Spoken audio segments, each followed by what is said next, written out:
I talked a lot of trash about having my jet lag figured out. Turns out I don't.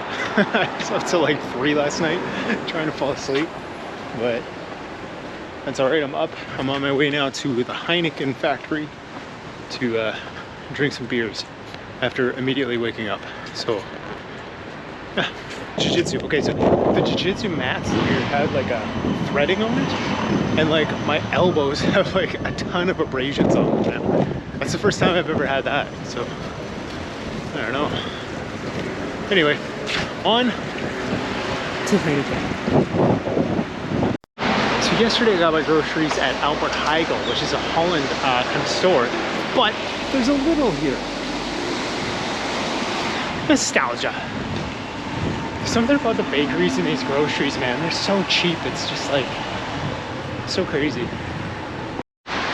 There's like a plastic piece of my shoe that's broken, and it's like rubbing on my heel. It is driving me crazy. Alright, I'm here at the Heineken experience. Time to go look at some beer. Well, the roof is made of like 1 million bottles. Pretty cool. So lovely people, welcome. Good morning. I'm gonna ask all of you guys to please continue inside, please. Alright, this is room number 1. It's like the old brewery room. And so they have all these like silos here that I guess are 25 meters deep,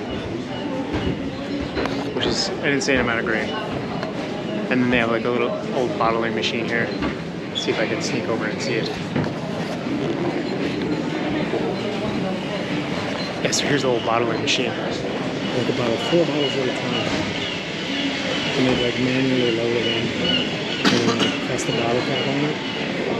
And they did 7,000 a day with that, which is like, rest in peace to that guy's arms.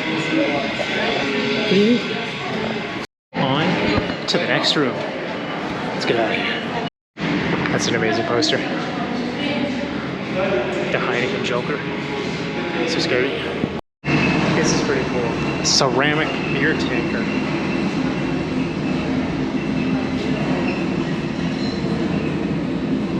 So beautiful. This is pretty wild. Heineken used to have a bottle that was shaped like a brick, so you could build a house out of it.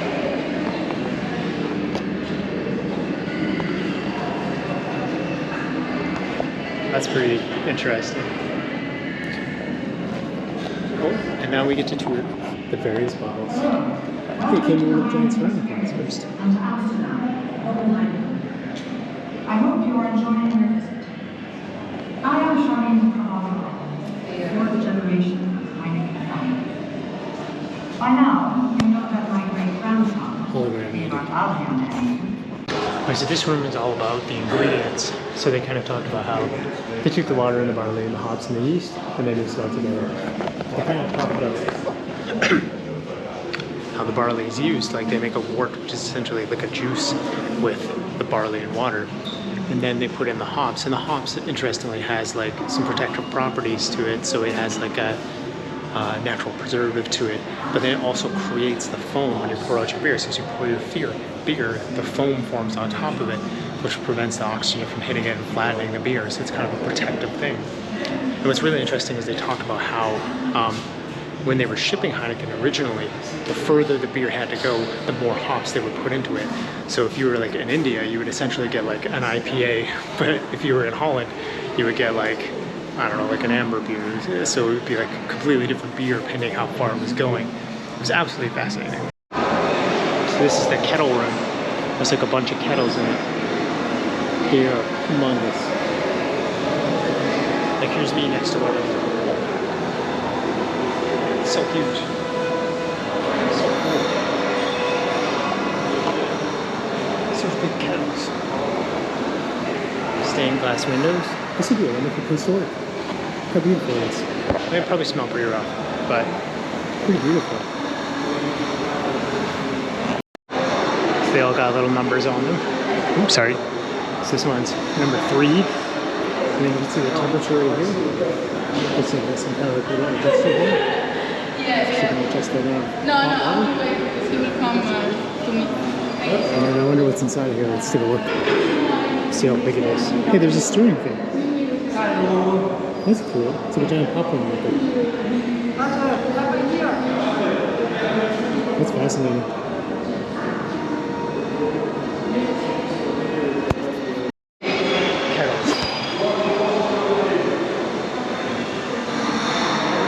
can't get over how beautiful this room is. So beautiful. Oh, they're gonna brew and bottle me. I've lived a good life. I can't wait to turn into a beer. Only 30 more seconds. This is my retirement plan. Be a beer. With water.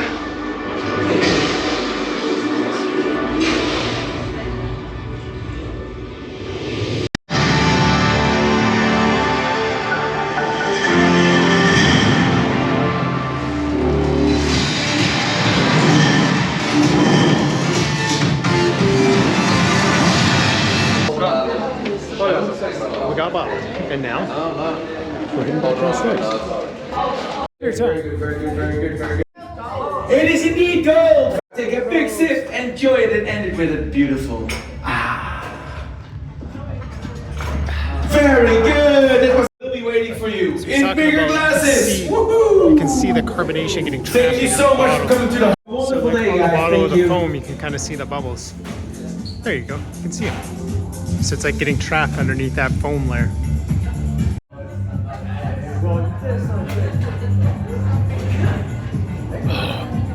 That's so good. Yeah. Oh, look at that. Look at all those Heinekens. So cool. This is Thyroid Deep Room. Has like a bunch of digital souvenirs with a bunch of green screens. So you can get like photos, and then you can do like some like green screen biking and stuff. You know, project like you kind of biking around. Pretty interesting idea, I guess.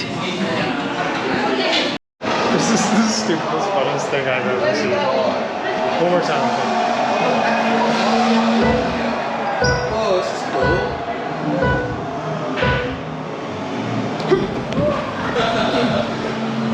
That was so fun. No way they got race suits and trophies. This is the craziest thing ever. Do. Max Verstappen. So awesome. This is so cool. I wanted to see Formula 1 stuff on here. So they have the trophies from Heineken sponsored Formula 1s. And check it out, it's made from like the Heineken glass. Like, I hope you can see that, but yeah, like the trophies made out of that green glass. So cool. Oh, Max Verstappen's race suit. Man, he's so tall. That's crazy. He's taller than me. So they have the Formula 1 tires and they have the softs. And what's crazy is like you can feel how soft it is. It's like sticky how like soft it is. Like if you ever go to like a gym with those rubber floors and it kind of like presses in like that, that's what the tire's like. Like it's so grippy like that. I always wondered about that. This is so cool.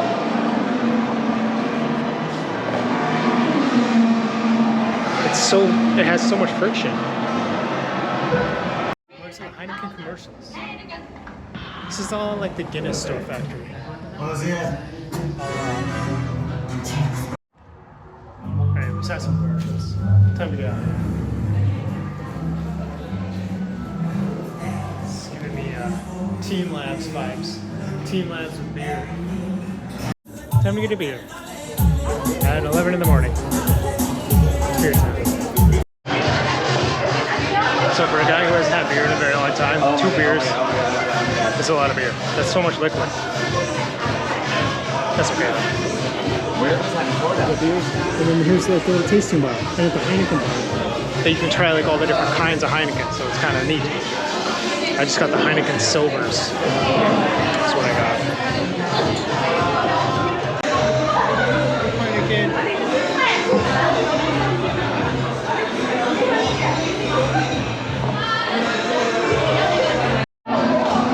Was saying that in the Netherlands you don't say cheers, you say proost. So proost.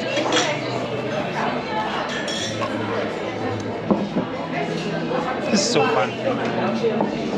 It's just a cool vibe. It's so clean. You know, I never drink. I'm a little messed up right now. It is noon. I got jiu-jitsu later. So this is in the entrance, and it's the old kettle that they would crush the barley on to make the wort. And you can walk right over it. It's so crazy. Also, I got a hat and a bag, and I'm so excited about it. Now I gotta go find the canal cruise. Trying to dodge the bike lanes while I'm drunk is the scariest thing I've ever done in my life. It's so scary. Alright, so we're on the boat. You get like a table here, and then you plug in your headphones here, and then presumably there'll be some like explanation and touristy things as we boat around. This could be so fun. Vacation hat. So the cool thing about that Van Gogh thing yesterday is it kind of talked about the deep struggle of Van Gogh as he was like really inspired by Rembrandt, and so he was trying to like imitate Rembrandt to learn. So he used the example particularly of like trying to learn hands, which is aside an interesting thing about why humans struggle with drawing hands and AI struggles with drawing hands. Like, why are hands so hard to draw universally? Anyways, but he was trying to like learn all these kind of anatomical things from Rembrandt, and he's really struggling with that. But then he was also struggling with the philosophical idea of like he can't just copy Rembrandt, he has to make his own art. And he kind of talked about it being like, you know, if someone plays Beethoven, they have their own impression of it, and so it's like interesting to see other people play Beethoven, but it's not interesting to see, you know, numerous people paint the same thing. And so he really struggled with trying to learn from Rembrandt while also not trying to copy Rembrandt. And so it was really interesting. Kind of an interesting thing about art. Here we go. Time to boat. There's Wi-Fi. Toilets, please push the button on the wall to flush the toilet afterwards. This is awesome. Here's my audio. Here's the tour.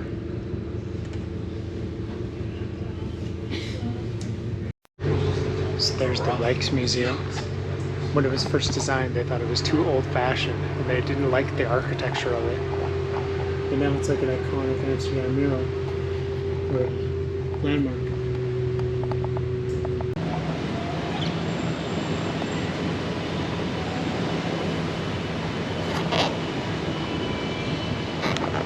Amsterdam formed a trading agreement with India, and like as a port city, it became one of the richest cities in the world, and so it became very overcrowded. Hey, hi Doc.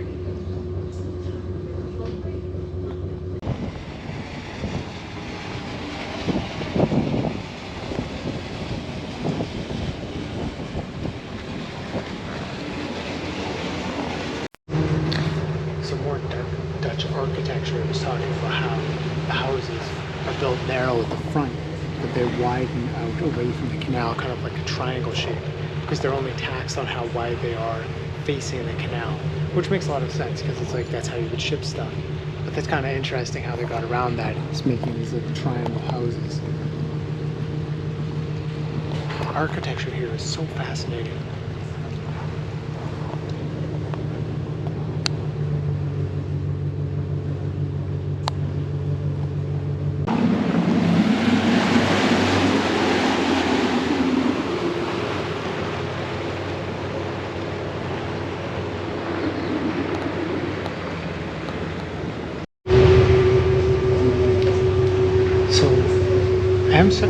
The Netherlands is the leading beer exporter in all of the European Union, so it's like the beer capital of Europe. Kind of interesting. Here is NAMO, the Amsterdam Museum of Technology. Amazing architecture.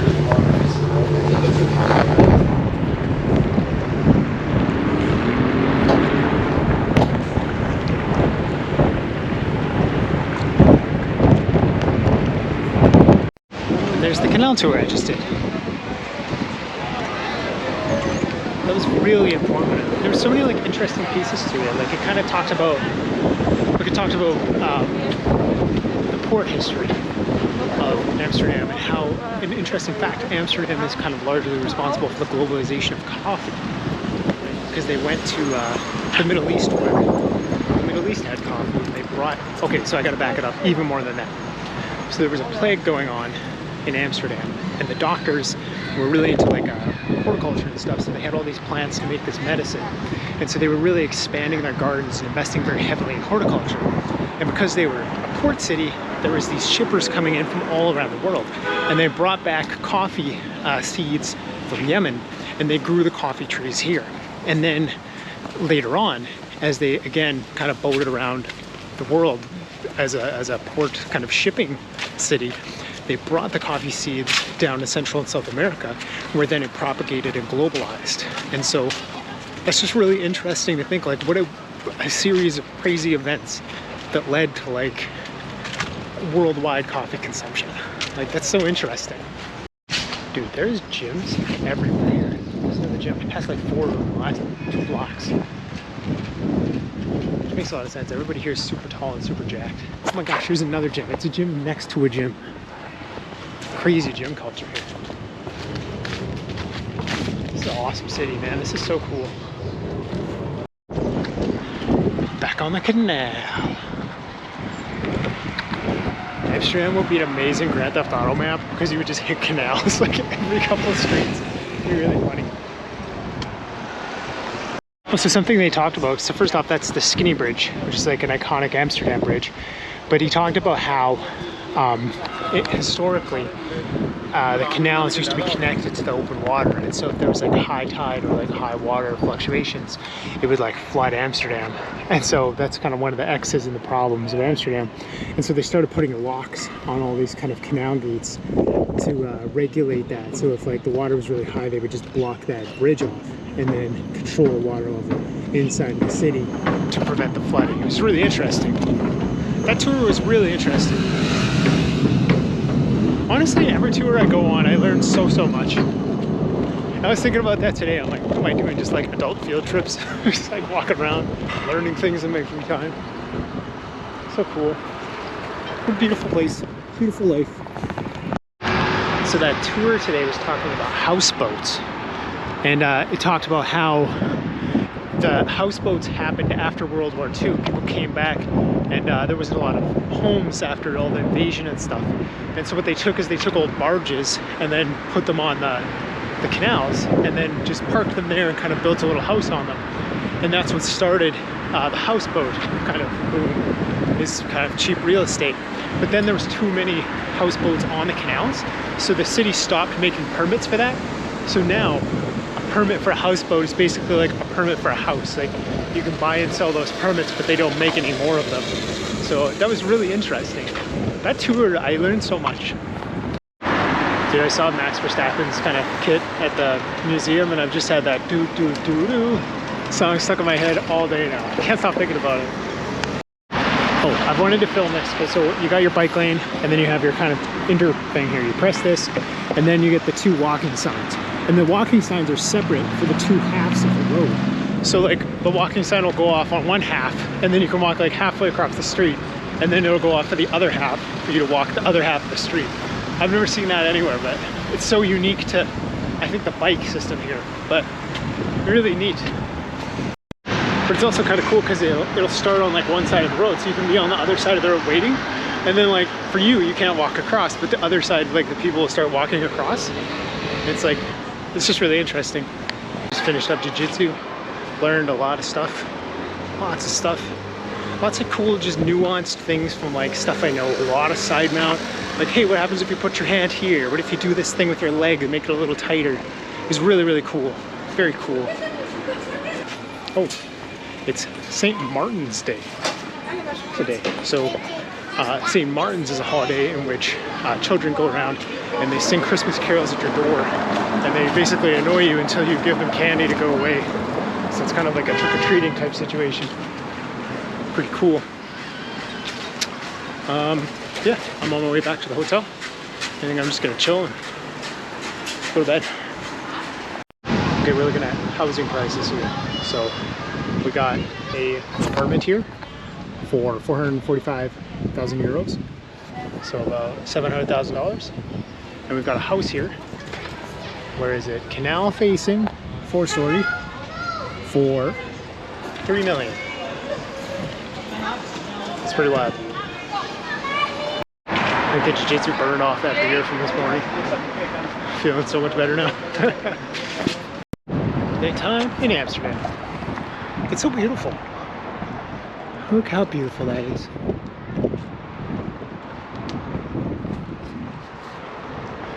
This is such a beautiful place. It's so dichotomous because it's like the red light district is so wild, but everywhere else I've been in the city is so peaceful, like the most peaceful place I've ever been. And so it's like, it's just weird. But cool city, man.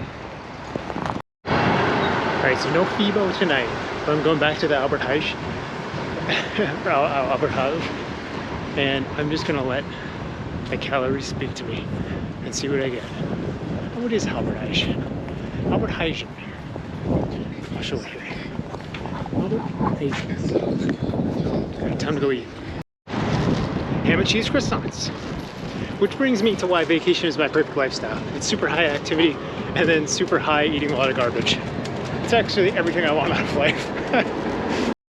So there's a ton of smoking in Holland, and what they have is these little grates with like a shallow pin in it. And that's where you put your cigarette butts. Kind of neat. Haven't seen that before. I went to bed. Oh, gotta sneeze. At 9:30 today. So that I could sleep after sleeping poorly. And I have been laying in bed. It's 2 in the morning right now, and I have not slept. I am so jet lagged up because it's 8 o'clock in Saskatchewan right now. This is so frustrating. I have to get up at like 8:30 tomorrow too, and I'm like already in the sleep debt, you know what I mean? So, but that's okay. But it's like, man, I just wish I could like snap my fingers and fall asleep. That's the superpowers you wish for as an adult.